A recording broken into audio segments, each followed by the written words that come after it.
Dr. Tharoor, is one which is on a topic that is close to your heart.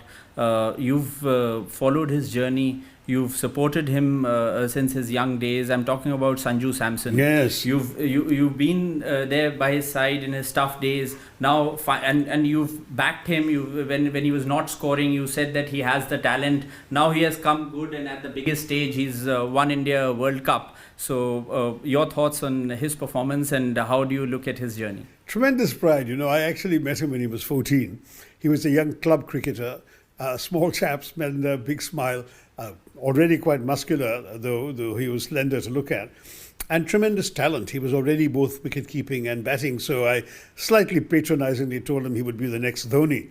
Years later, when I recall that remark, my friend Gautam Gambhir said, no, he doesn't have to be the next Dhoni, he will be the one and only Sanju Samson. And that's exactly what he's turned out to be. He's been a terrific success.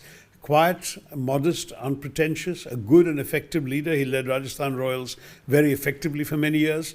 He is now going to be in CSK in the IPL. But more important, I think, is the stability and the anchoring that he brought to the order, the top of the order for India. When I suffered with him, as it were, during the trials and tribulations, I felt that if he could just compose himself, it would all come back. That core, that essence, and that talent was always there. And what I think I saw in his eyes in that match against Zimbabwe, the moment he began that match, I said, this guy isn't getting out today.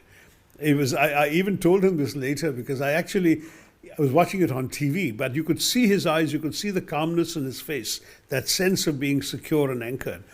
And as you know, he went on to 97 not out. He never got out in that match.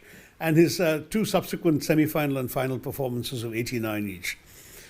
In both cases, he lost his wicket in a selfless action. If when he got to 89, he said, let me just graft for the next 11 runs, hit the ball around the ground, run the singles, maybe a 4. But he went for the big shots because the team, he felt, needed quick runs. And that's Sanju. He's selfless, he's talented, he's dedicated. And, he's had the knocks. He's really had a lot of bad luck too. I remember he scored a century in an ODI and got dropped after that. The next match after that we played in the ODI, he was not on the team, and his last innings had been a century against South Africa or somewhere. So this is a guy who's had to take a fair bit of unfairness. And yes, some of his exclusions were justified because he'd also been inconsistent. But 3 innings in a row in the World Cup, that's consistency for you. And I would love to see him continue to perform on a big stage, both in ODIs and one day I hope in a test match too, because that kind of talent deserves its fullest expression in every form of the game.